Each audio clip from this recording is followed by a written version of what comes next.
ये था क्वेश्चन, ये वाला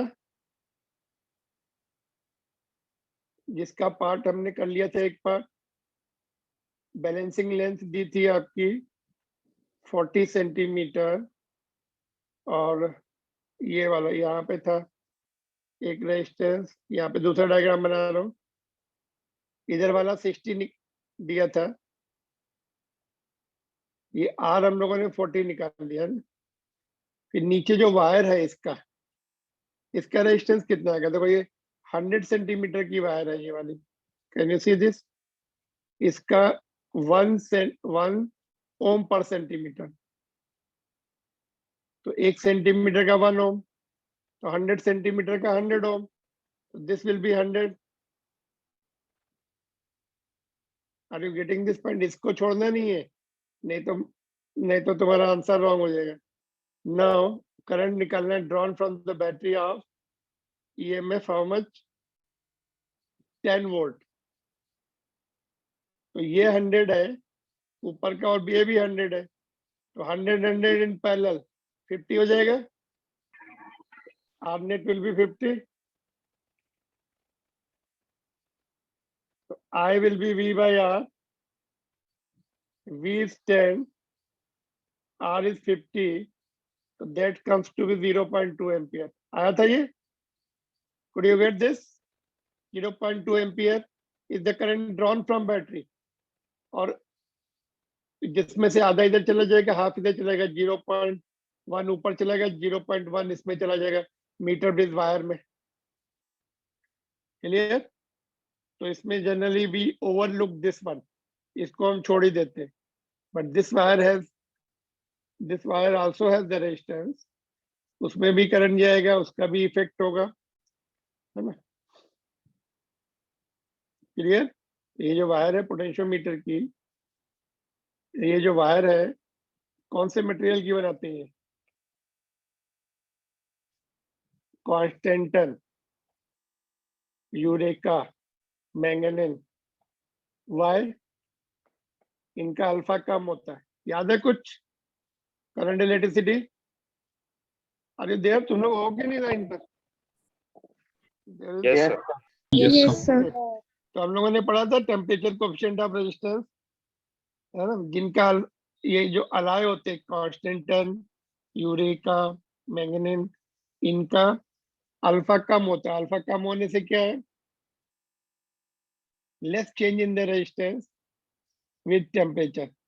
low value of alpha means temperature coefficient of resistance is very low, so change of resistance will not take place much even if temperature goes up or goes down to the large value. ये जो wires हैं, they will have their certain resistance and also will have low value of alpha. ऐसे ही metre bridge में भी है ना? यहाँ पे लास्ट में लिख देंगे metre bridge wire and potentiometer wire are made from the alloy having low value of alpha. अगर हमने उधर नहीं लिखा है करंट इलेक्ट्रिसिटी में, यहाँ पे लिख देंगे, नीचे लिखो, ठीक है? इसमें कोई डाउट तो नहीं है तुम लोगों को? मीटर ब्रिज में, मीटर ब्रिज का पर्पज क्या है? Purpose and principle is what? Metre bridge is to determine what?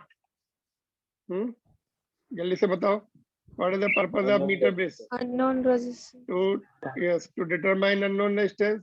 And principle क्या है इसका? Working principle is based on Wheatstone bridge. और व्हाट अबाउट पोटेंशियोमीटर का principle? What is the principle of potentiometer? Determine the internal resistance. Purpose है वो, that is purpose. Principle I am asking. Okay, purpose जो है determine internal resistance and determine the EMF of cell और compare the EMF cell. तो principle क्या है? What is principal?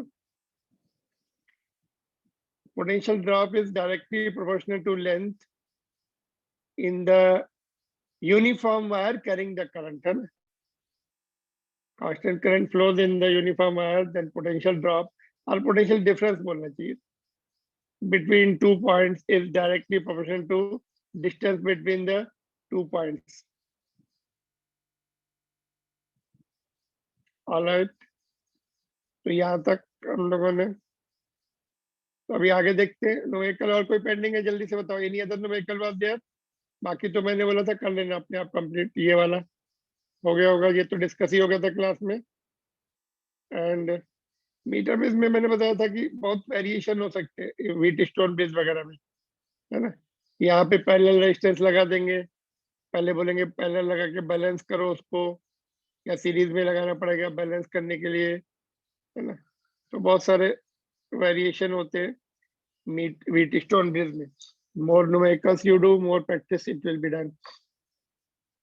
कभी कभी हिडन होता है, ढूंढना भी पड़ता है हमें potentiometer, I mean wheat stone base है कि नहीं, फिर बैलेंस है कि नहीं, तो यू हैव टू प्रैक्टिस।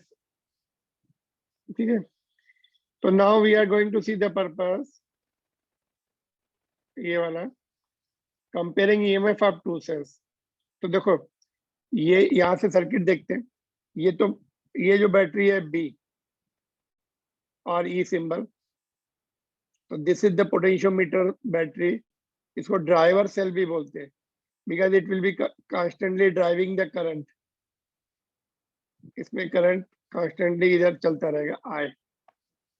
तो this is the main cell और main battery, potentiometer battery, also called driver cell और ड्राइवर बैटरी। उसके नीचे एक वेरिएबल रेजिस्टेंस है, रियोस्टेट बोलते हैं उसको। हमें सर्किट का रेजिस्टेंस कम या ज्यादा करना पड़े कांस्टेंट करंट रखने के लिए, है ना। इसमें कांस्टेंट करंट मेंटेन करने के लिए हमें वेरिएबल रेजिस्टेंस यूज करते हैं। अगर हम यहाँ पे बैटरी चेंज करेंगे, हो सकता है करंट चेंज हो, तो यहाँ से एडजस्ट कर लेते हैं। एक की वन यहाँ पे लगी हुई है, अदर की इज नॉट शोन हियर।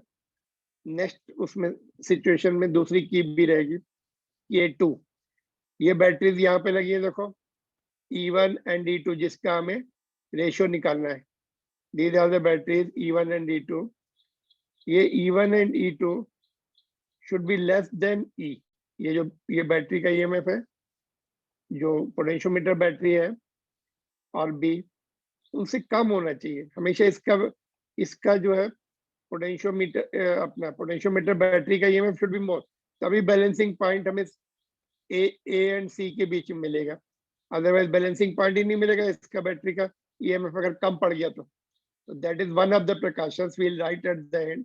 यहाँ पे कैन यू सी द 3-वे स्विच। अगर हमने थर्ड को 1 के साथ कनेक्ट कर दिया, this battery will be in circuit, और थर्ड को 2 के साथ कनेक्ट कर दिया, E2 will be in circuit. Can you see the diagram, just let me make it bigger. देखो 3-वे स्विच है, इससे हम बैटरी को सेलेक्ट कर सकते हैं, E1 को या E2 को, इधर इधर शिफ्ट करके या फिर नीचे शिफ्ट करके। और ये गैल्वेनोमीटर है, और उसका दूसरे एंड पे जो की लगी हुई है उसको हम बैलेंस करते, टच करके डिफरेंट डिफरेंट पॉइंट पर, जहाँ पे जीरो करंट मिल जाए वहां पे रोक देंगे। तो ये पोटेंशियोमीटर वायर है, देखो 1 मीटर, ये thick copper strip, again 1 metre, फिर thick copper strip, again 1 metre, again thick copper strip 1 metre, and so on. जितनी ज्यादा लेंथ रखेंगे उतना ज्यादा सेंसिटिव होगा potentiometer. More length more sensitivity it will have. ठीक है, तो जब पहली बैटरी हमने कनेक्ट की E1, तो बैलेंसिंग नेट हमें बैलेंसिंग पॉइंट N1 मिला, तो ये मेजर कर लेंगे 1 metre, 2 metre, 3 metre, plus extra 3 point something metre, 300 something centimetre. फिर हमने दूसरी बैटरी सर्किट में ले आए E2, फिर उसको बैलेंसिंग कर लिया हमने, यहाँ से शिफ्ट किया। कम या ज्यादा करना पड़ेगा because it is different EMF, तो we have to shift, we have to get the new balancing point N2। उसकी बैलेंसिंग लेंथ L2 हो जाएगी। यहाँ से स्टार्ट करना पड़ता है, metre, 1 metre, 2 metre, 3 metre, 4 metre, and something extra. यहाँ पे 1 मीटर स्केल लगा सकते हैं ऐसा। ठीक है, यहाँ तक समझ में आ गया। और what else, that's all, that's how it goes. फिर किरचॉफ लॉ लगा देंगे, बैलेंसिंग पॉइंट मिलेगा, यहाँ से किरचॉफ लॉ लगाएंगे फर्स्ट बैटरी के लिए, ऐसा। ये क्लोज लूप रहेगा। यहाँ से हम अगर ऐसे जा रहे हैं तो बैटरी का E1 माइनस हो जाएगा, ये इसका प्लस इधर है, माइनस इधर है। फिर इधर से आएंगे हम, इसमें करंट I जा रहा है इधर, तो I इंटू ये कितना होगा, करंट, हमें पोटेंशियल डिफरेंस चाहिए इसका, करंट के टर्म्स में न लिख के phi into L1 लिख देंगे. Phi is the potential difference per unit length, L1 is the balancing length. तो करंट के फॉर्म में ना लिख के potential difference phi into L1 के फॉर्म में लिखा जाएगा. तो I will write it later, let us see. उसके बाद देखो ये जो इसका प्लस है, इसका भी प्लस और इसका भी plus, all plus are together at point A. अगर हमने पॉजिटिव टर्मिनल एक साथ नहीं कनेक्ट किए तो we are not going to get the balancing point any in any case. यहाँ पे जीरो एम्पियर मिलेगा ही नहीं इसमें हमें गैल्वेनोमीटर में. तो this is the first precaution you have to keep it in mind in the lab. All the positive terminals of cell should be connected in series, I mean together. और इनका EMF जो है, जो battery का हमें EMF निकालना है या कंपेयर करना है, that should have the lesser EMF, क्योंकि उनको हम बैलेंस करने जा रहे हैं ना. इसके वोल्टेज के अगेंस्ट में ये बैलेंस होंगे. अगर इसका ही वोल्टेज कम पड़ गया पोटेंशियल डिफरेंस तो बैलेंस ही नहीं हो पाएंगे. That are the 2 points you have to remember. ठीक है, तो लेट्स सी नाउ. इसका कंस्ट्रक्शन पार्ट जो मैंने एक्सप्लेन किया वो तुम्हें थोड़ा लिखना पड़ेगा, है ना. You have to explain these points. It is long piece of uniform wire AC. Long piece of uniform wire AC connected to the standard cell B. इसको standard cell बोलते हैं. E symbol भी रहता है, B भी रहता है. Also called the driver cell. इसको driver cell बोलते हैं because it will drive the current into the circuit always. Current I flows in the potentiometer wire AC. Current I flow रहेगा यहाँ से, है ना. एंड इसमें करंट नहीं रहेगा. बैलेंसिंग पॉइंट में करंट विल बी जीरो. जब बैलेंस हो जाएगा करंट विल बी जीरो. इसमें इस वाले लूप में रहेगा हमेशा, ऑलवेज. जब हमने की ऑन कर दी. And current I flows in the potentiometer wire AC which can be varied by the variable resistance, ये वाला called rheostat. Points marked 1 2 3 makes the two-way switch. ये वाला ये two-way switch है. इधर शिफ्ट करेंगे वो बैटरी सर्किट में आ जाएगी. ऑलराइट. तो पहला पॉइंट, पहले हमने 1 और 3 को ज्वाइन करा दिया, इसको सर्किट में ले आए. ज्वाइनिंग 1 और 3 bring the E1 into the circuit. N1 is the null point.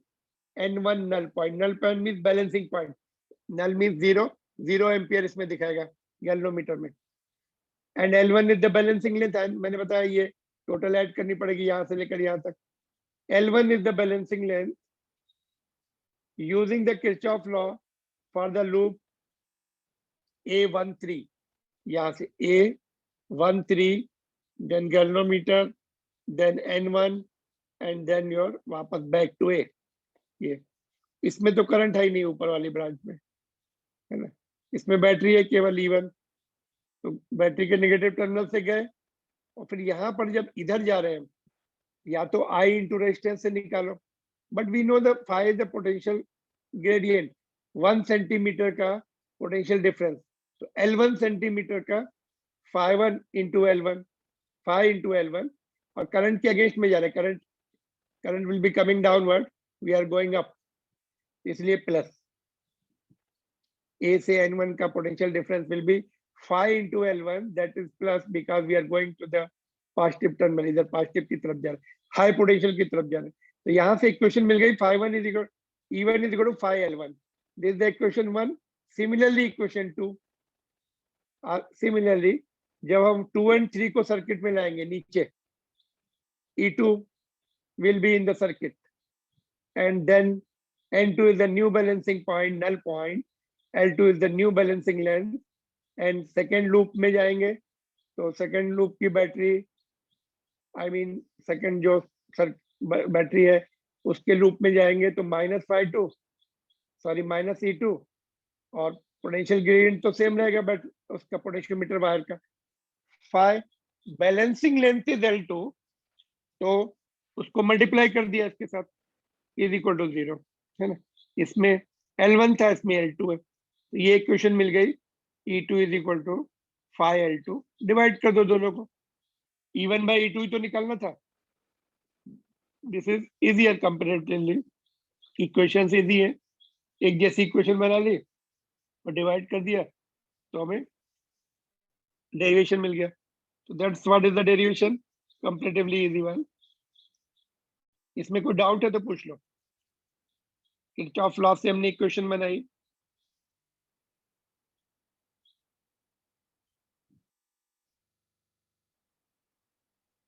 somebody may say like this कि सर ये बैलेंसिंग लेंथ E1 है, ये बैटरी का EMF, तो इधर से ओम्स लॉ से भी हम इक्वेट कर सकते हैं E1 is equal to current into potential difference, current into resistance, wire का रेजिस्टेंस सिग्मा ले लो पर यूनिट लेंथ का, या कुछ और सिंबल ले सकते हैं इनटू L1। कुछ लोग ऐसे बना सकते हैं, करंट कांस्टेंट है, resistance per unit length constant है, डिवाइड कर देंगे तभी भी L1 बाय L2। अगर तुम्हारे स्कूल में ऐसे पढ़ाया जा रहा है, we are following the NCERT book strictly, guides में कुछ और दे सकते हैं, ईएमएफ इसमें करंट के साथ कर सकते हैं इसको, ठीक है। करंट कितना है I, रेजिस्टेंस कितना है R, R को R directly proportional to length है, तो I अगर यूनिट लेंथ का रेजिस्टेंस सिग्मा है तो L1 का सिग्मा इंटू L1 हो जाएगा, like this will be E1। तो some of the books follow E1 is equal to I into sigma into L1। Sigma का कोई और सिंबल भी ले सकते हैं, X ले सकते हैं resistance per unit length, but this is what is given in NCERT book, we are going according to that, ठीक है। तो this derivation is done. Do you have any difficulty in this derivation? ये frequently asked derivation है, if you have any difficulty you can ask। 3 marks में question आता है, you have to draw the diagram and explain briefly and derive the this relation।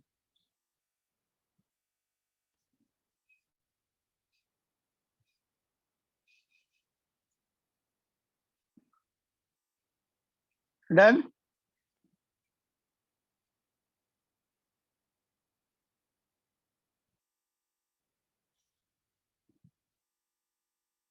Okay। कोई difficulty नहीं है, जल्दी से बताओ, आर यू देयर, तुम लोग हो कि नहीं Yes, sir. लाइन पर? Yes, okay, sir. Anything you want to ask? No, sir. No, sir. No, sir। देख लो इसको, जस्ट बिल्कुल we are following NCERT book method which is easy also in this case.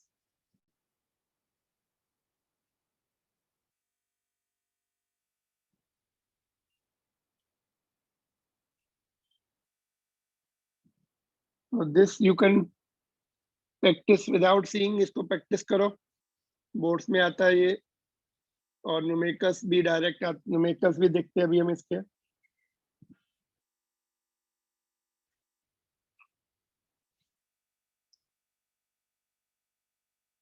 Alright, इसकी precaution जो मैंने बताए थे, 2 precaution that I have written separately, you can see here what are the precautions to be taken in potentiometer.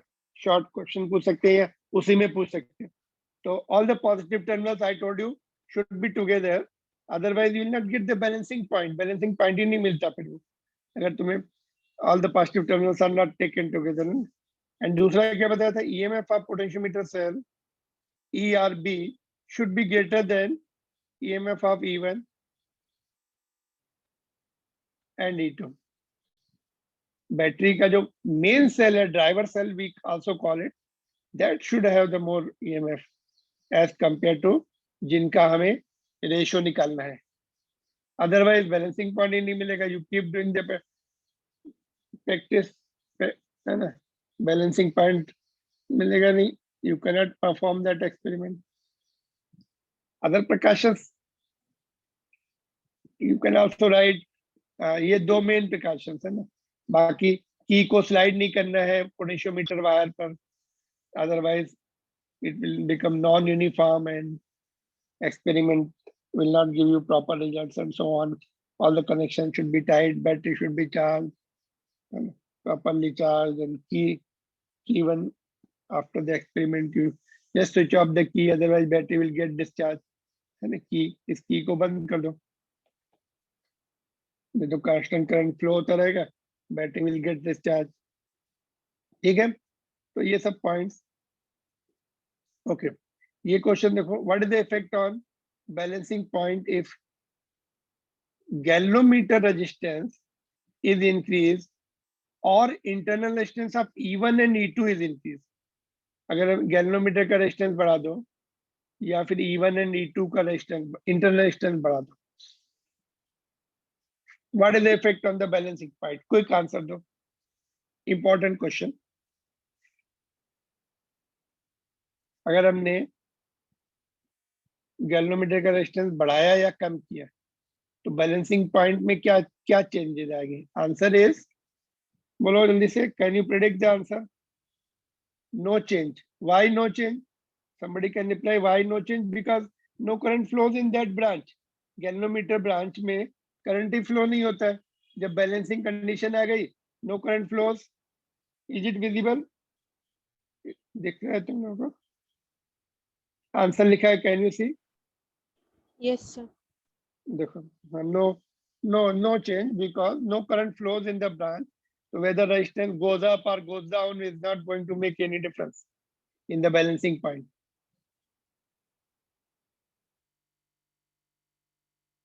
Shall I show you the diagram again? देखो यहाँ पर ये जो ब्रांच है, इसमें ये तो बैलेंस हो जाती है. इस ब्रांच में कोई भी रेजिस्टेंस चेंज हुआ है ना, तो कोई फर्क नहीं पड़ता. ये नहीं होना चाहिए, ये वाला.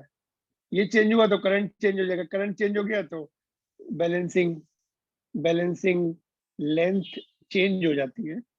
वो हम सेपरेटली देख सकते हैं. बट यहाँ का इसका नहीं होगा. इस ब्रांच में करंट फ्लो नहीं होता when it is balanced, therefore no change will be there. ठीक है. तो दिस इज द क्वेश्चन. ये देखो, ये question number 12 is very direct. Potentiometer arrangement, cell of EMF 1.25 gives the balancing length 35, and this cell is replaced by another cell and balancing point is 63. What is the EMF of second cell? तो same formula E1 by E2 is equal to L1 by L2. इसमें value put करके solve कर लो. One of the easiest question. इसको cross multiply करके solve कर लो, 2.25 answer आ जाएगा, है ना. If you solve it, E2 will be 2.25 volt. This is the question number 12. Very direct question, but you have to remember the formula. Easy to remember है ना. E1 इधर है तो L1 ऊपर है, E2 नीचे है तो L2 नीचे. No, directly proportional. More the EMF, more is the balancing length, है ना. Simple. That's what is the principle of the potentiometer also. है ना. More potential drop means more potential drop or potential difference is directly proportional to length. So same principle is applicable in this derivation. ठीक है. So this is very easy question, provided you do the calculation correctly.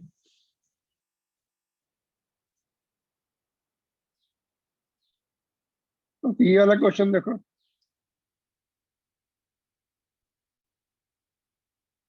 Okay, इसका snapshot ले लो. ऐसा question ये अपने आप try करना. दूसरा क्वेश्चन मैं करा रहा हूँ.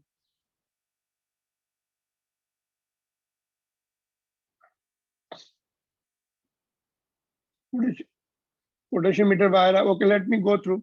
Things are proper. Potentiometer wire of PQ. ये अच्छा, ये सिंप्लीफाई कर दिया अभी. अभी देखो, ये न्यूमेरिकल्स में ऐसा पूछते हैं. ये ऊपर वाला जो सर्किट था गैल्वेनोमीटर वाला, वो नीचे आ गया टॉप में जो था, और ये लेफ्ट में बैटरी थी E1 और B, E और B जो थी वो ऊपर आ गई. और ये पोटेंशियोमीटर वायर जो AC था उसको हमने सिंगल वायर से कन्वर्ट कर दिया, है ना. AC wire, can you see that? यहाँ पे था ये वाली, इसको PQ बना दिया, और ये बैटरी को उधर ले आए और ये बैटरी को नीचे ले आए. न्यूमेरिकल्स में ये जो हमने ये डायग्राम बनाया था, न्यूमेरिकल्स में ऐसा पूछा जाता है. ये ड्राइवर सेल रहेगा, ये नीचे वो लगाएंगे जिसको हमें कंपेयर करना है. आइदर ये E1 लगा लो, बाद में इसको निकाल के E2 लगा लो, या दोनों को एक साथ लगा के रखो, 3-वे स्विच लगा लो यहाँ पर. तो numericals are asked in the with the simplified diagram ऐसे. तो इसमें इसकी लेंथ 1 मीटर दी है.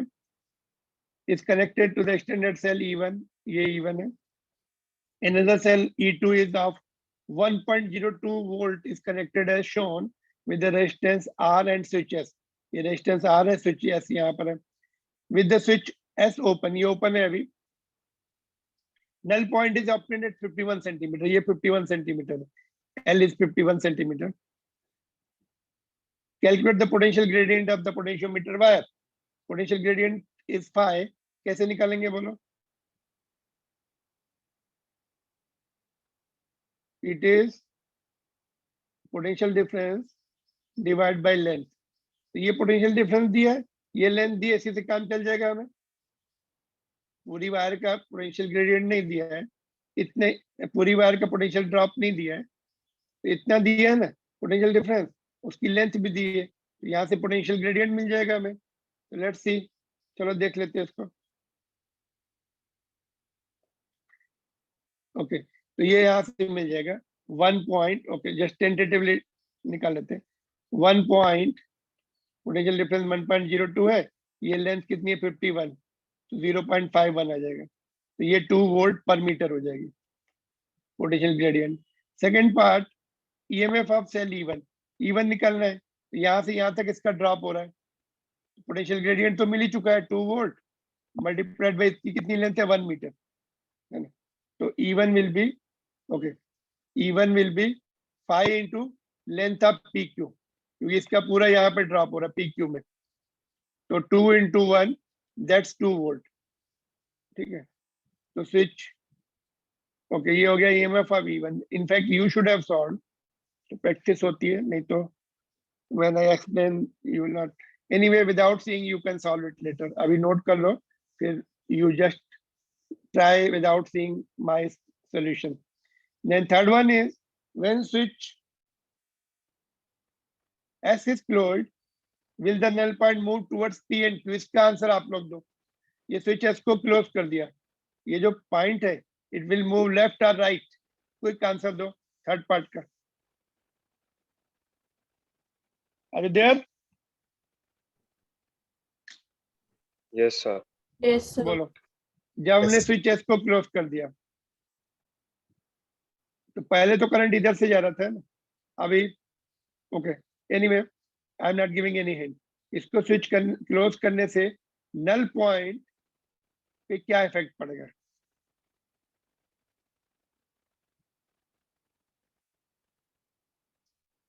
बोलो जल्दी से, just Sir, be no, quick. no. No change, अभी हमने ऊपर पढ़ा था, why no change? Sir, current ऊपर से फ्लो करेगा। हाँ, करंट बैलेंस कंडीशन में, इन बैलेंस कंडीशन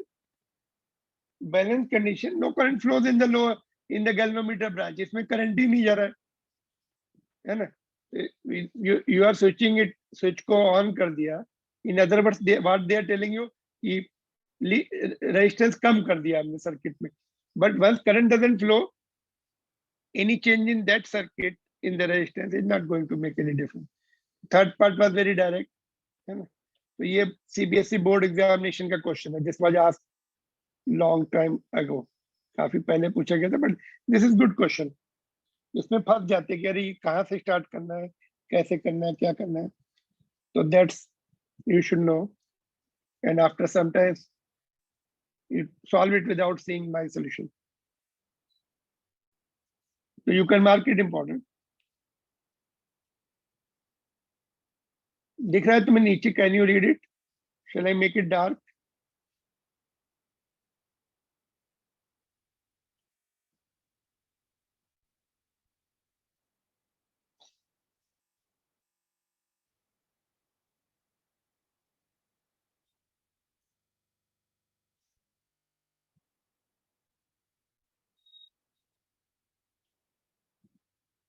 ओके, ठीक है। So these are the answers.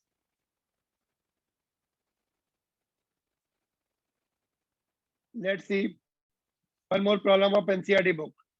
देखो ये NCERT बुक की प्रॉब्लम है।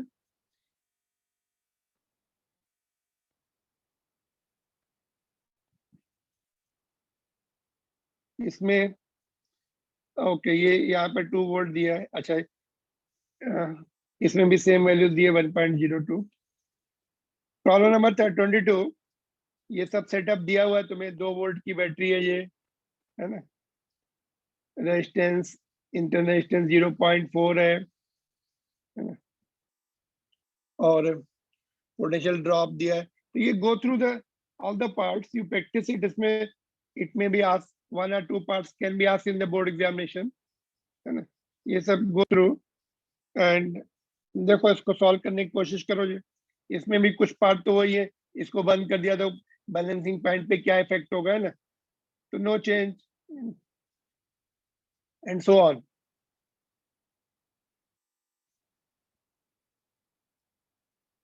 ओके, ओके ये 1.2 नहीं दिया, इसका निकालना था क्या? ओके निकालना था, इसको मैं हटा देता हूँ, ये कैलकुलेट करना था ना। बैलेंसिंग लेंथ दी हुई है ना। क्वेश्चन नंबर नोट कर लो, ये जस्ट क्वेश्चन नंबर 22 है। Take your time, try to do all the parts, will discuss tomorrow. ठीक है, तो प्रैक्टिस के लिए ये क्वेश्चन अच्छा है। इसमें आई थिंक पार्ट डी जो है वो नहीं, पार्ट डी का आंसर नहीं दिया हुआ है, कुछ मिसप्रिंट है आंसर्स में। पार्ट डी इज बाईपास, या उसका आंसर जो है, आंसर डी जो दिया है वो ई का आंसर होना चाहिए। समथिंग इज रॉन्ग हियर, तो वील डिस्कस टुमारो।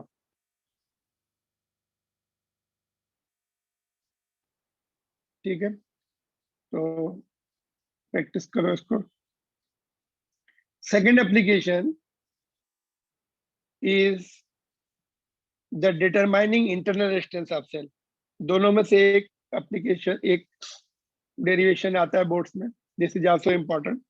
इसमें थोड़े से स्टेप ज्यादा है, this is having more steps, थोड़ा सा लर्न करना पड़ेगा। इसमें कुछ पॉइंट्स, एक्स्ट्रा पॉइंट्स देखते हैं क्या है।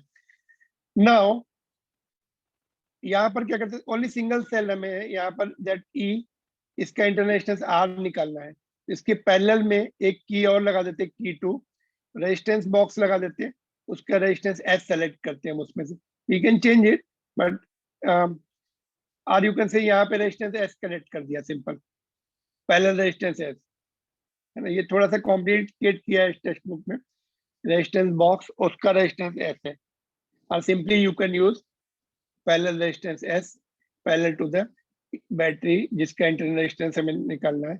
उसमें करंट फ्लो होगा, देखो आए इस सर्किट में करंट फ्लो होगा, बट इधर जब बैलेंस करेंगे इसमें, then current will be zero here. This is the, जब हम इस K2 को ऑन कर देंगे, this in this top loop current can flow, but पहले हम K1 को ऑन करते हैं पहले, this will be off initially. इसको बैलेंस कर लेंगे ई को, ये सर्किट से बैलेंसिंग लेंथ L1 मिल जाएगी। बाद में क्या करेंगे, इसको K2 को भी ऑन कर दिया, प्रेस कर दिया, सम ऑफ द करंट, इसमें तो करंट फ्लो होता रहेगा। ये जो बैटरी है, इसका इंटरनल रेजिस्टेंस की वजह से कोई ड्रॉप हो जाएगा, तो बैलेंस क्या होगा, टर्मिनल पोटेंशियल बैलेंस होगा।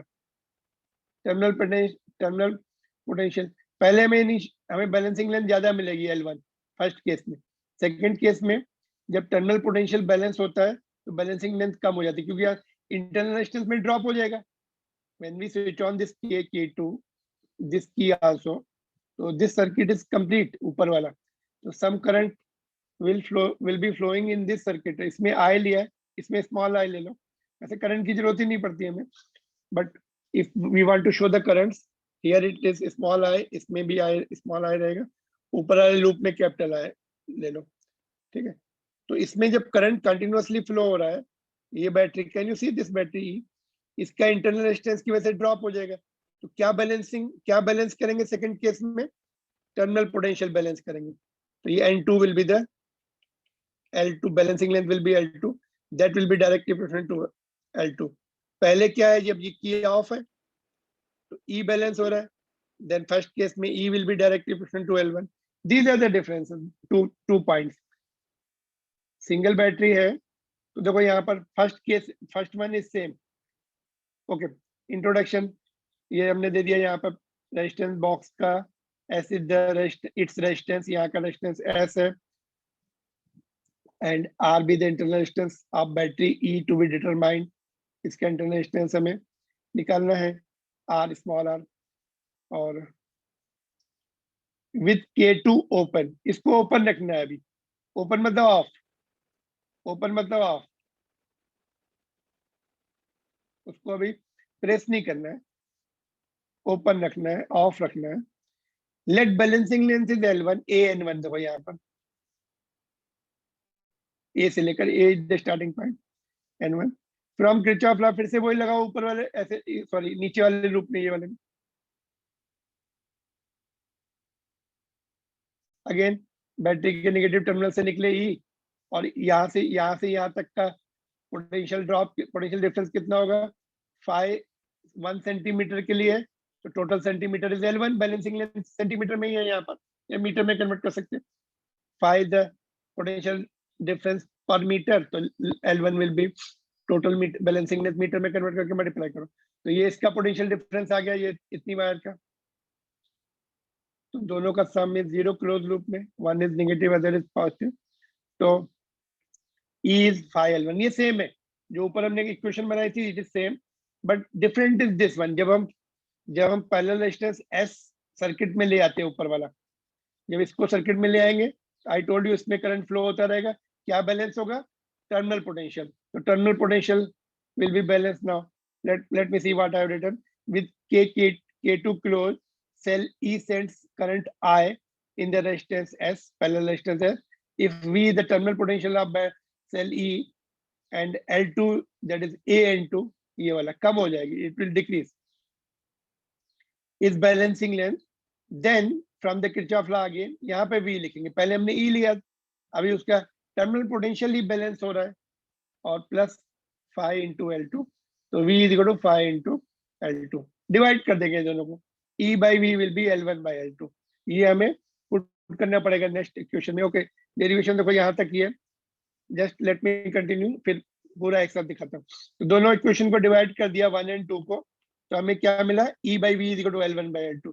पहले जो डेरिवेशन किया था E1 by E2 था, उसमें दो अलग अलग बैटरी थी, इसमें सेम बैटरी है. पहले हमने उसका EMF निकाला, EMF को बैलेंस किया, बाद में टर्मिनल पोटेंशियल को बैलेंस किया, तो that is L2.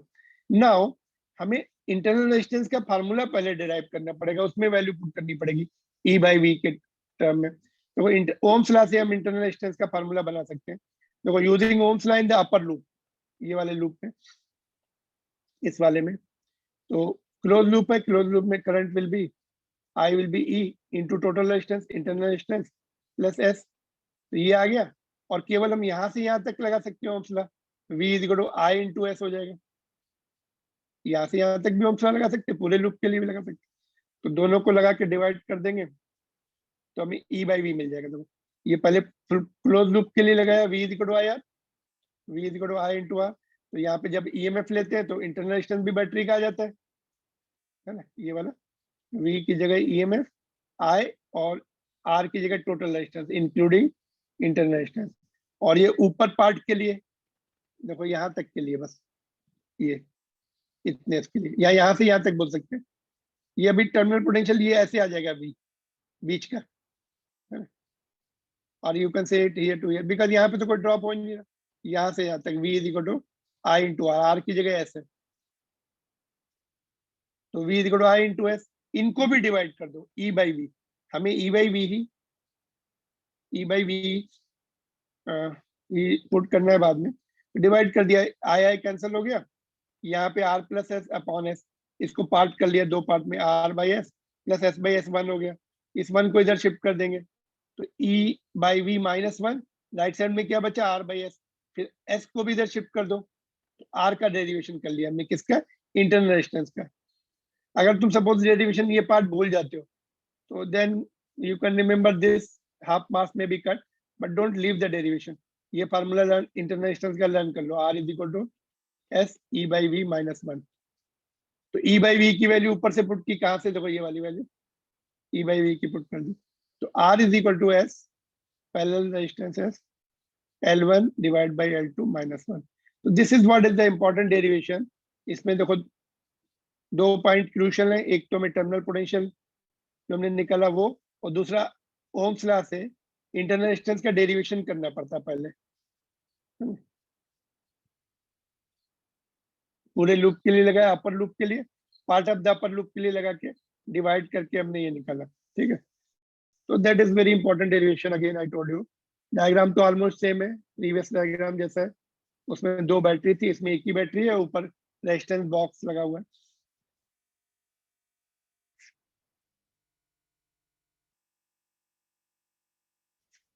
You can ask in this, yes, unmute and ask. Any point you have missed it, just ask. I will explain again. No problem. Note down कर लो उसको.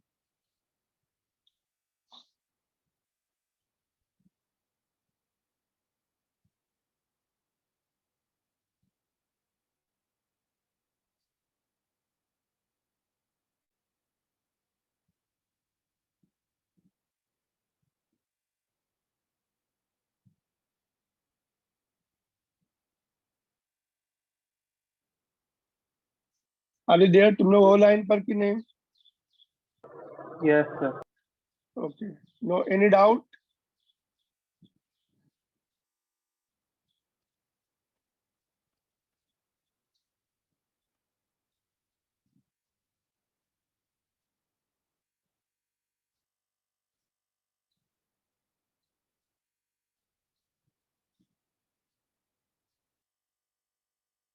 This formula is just you remember anyhow because इस पे direct questions आते हैं, particularly competitive examination में they'll give you L1, L2, everything may be given directly, but we have the tendency to forget this formula. I don't know what is the problem in this formula. The student generally forget this formula.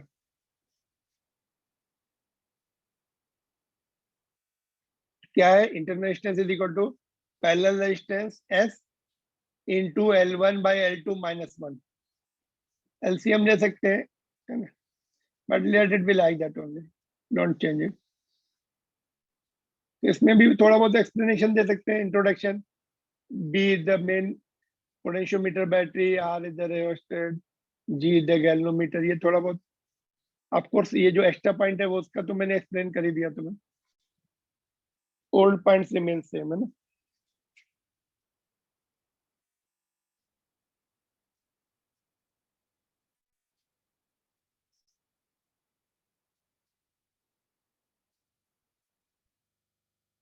ठीक है?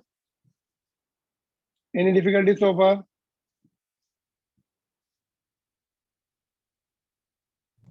Hello. ये लोग बोलते ही नहीं. Yes, Can you they are hear not me? responding. Noted? Yes, sir. Yes, sir. Yes, No sir. problem? No problem?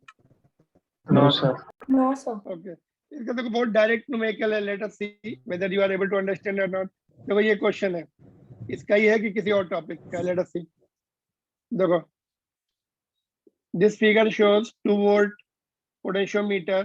2 volt potentiometer मतलब ये potentiometer battery का volt 2 volt दिया है, used for determination of internal resistance of 1.5 volt cell.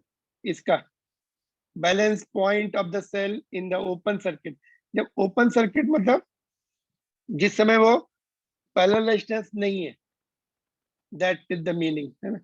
76.3 centimetre when the resistance of 9.5, ये नीचे दिख रहा है इसमें. न्यूमेरिकल्स के लिए आई told you things will be change. इतना बड़ा सर्किट नहीं बनाते, है ना? तो ये शंट एस नीचे आ गया. देखो S is equal to 9.5. When the resistance 9.5 ohm is used in the external circuit of the cell, balancing point shift to 64.8. कम हो गया. देखो पहले इतना था, अभी it has gone down, decrease हो गया 64.8 centimetre. length of the potentiometer wire. Determine the internal resistance. Which formula? चलो बताओ फार्मूला कौन सा? R is equal to क्या था? S into L1 minus L2 minus 1. हाँ, L1 by L2 है ना. -1 सेपरेट है, ऊपर नहीं लिखना है. L1 minus 1 upon L2. L1 by L2 is separate, -1. So you can put the values here. S is 9.5. L1 is given 76.3. Calculation थोड़े से लेनी है, that you can do it. And 64.8 -1, इसको सॉल्व कर लेंगे तो 1.7 ओम आंसर दिया हुआ है. सॉल्व करके देख लेना. इसमें जो solving is you have to do it. ठीक है? तो डायरेक्ट क्वेश्चन ही है, but seems to be bigger question, जबकि है वो डायरेक्ट. बट इसमें चेंजेस क्या कर सकते हैं? ऐसे दे सकते हैं कि पहले उन्होंने बोले, पहले वो बोल सकते हैं कि resistance S is connected and balancing length is so and so. Later on this is removed, balancing length changes by 5. Suppose ऐसे दे देंगे. चलो ये क्वेश्चन को ऐसे बनाते हैं.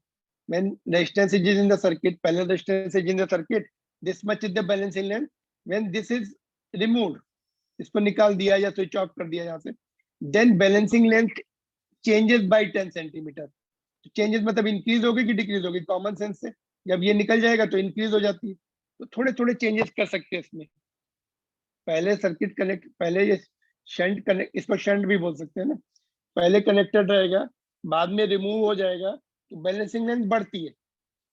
है ना। जब ये नहीं होता है तब बैलेंसिंग लेंथ इज मोर, जब इसको सर्किट में लाते हैं बैलेंसिंग लेंथ डिक्रीज है। तो this thing they can give you differently, उसको थोड़ा सा घुमा फिरा के दे सकते हैं। तुम्हें पता होना चाहिए कि इसको सर्किट में लाने से डिक्रीज हो जाती है बैलेंसिंग लेंथ। वाई? बिकॉज इसमें करंट फ्लो होता रहेगा, इसका जो इंटरनल रेजिस्टेंस है उसकी वजह से यहाँ पे कुछ ड्रॉप होगा, ड्रॉप होने के बाद जो बैलेंस क्या होगा, वी बैलेंस होगा, तो इसलिए कम हो जाता है थोड़ा, ये पॉइंट इधर शिफ्ट हो जाता है। Clear? Things can be twisted and given to you same question, but this is important, इसको इंपॉर्टेंट लिख सकते हो तुम। ओनली थिंग बोर्ड्स में क्या करेंगे, ये they will make it easier, इसको 75 कर देंगे, इसको 65 कर देंगे, so that solving should be easy.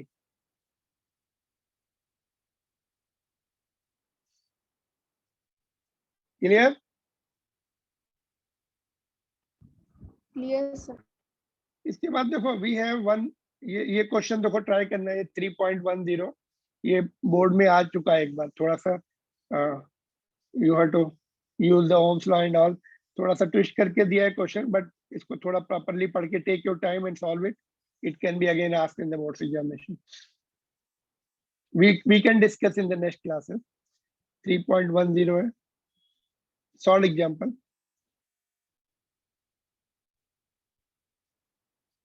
And potentiometer के कुछ क्वेश्चन और भी आ सकते हैं, जैसे ये क्वेश्चन है, कैन यू ट्राई दिस? इसको होमवर्क में ट्राई कर सकते हैं। इसके लिए if you are able to manage with the whatever I have taught you, उससे हो जाएगा तो फाइन है, अदरवाइज थोड़ा सा और एक दो पॉइंट और तुम्हें सिखाने पड़ेंगे इसमें, बट ट्राई करो ये। If you are able to do it yourself, very fine, otherwise some more points I will tell you to tackle these numericals.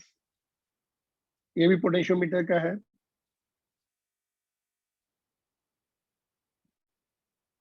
इसके स्नैपशॉट लेके ट्राई करो, चलो कर लेना होमवर्क में।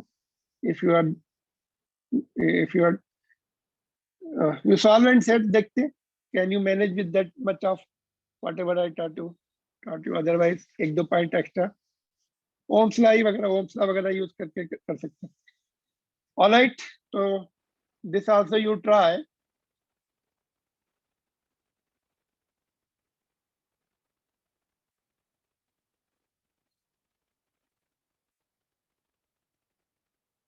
सॉल्व एंड सेंड करो, इसको देखते कैसे कर रहे हैं इसको, ठीक है। एंड सेंसिटिविटी नेक्स्ट क्लास में वी कैन डू इट, और अभी कर सकते हैं। सेंसिटिविटी का शॉर्ट क्वेश्चन आ सकता है, and these are sensitivity question. और उसके बाद हीटिंग इफेक्ट है अपने कोर्स में, एक टॉपिक और बचा है heating effect. If you get tomorrow we can complete this points, heating effect वाले, heating effect of current, similar to what you have seen in the 10th standard, वही topic है फिर से। So we need one more lecture to complete, 1 or 2 lectures to complete. But अगर okay, tomorrow we may have the class. अगर नहीं है तो up to here potentiometer तक I will discuss with the man. If tomorrow we have the class, we can just complete the remaining part. ठीक है? Any difficulty? Anything you want to ask? Last point, what we did this one. है ना? So today we have seen both the applications of potentiometer, determining the EMF or comparing EMF and determining the internal resistance of the cell. So if you have any problem, you can just discuss, otherwise we will wind up.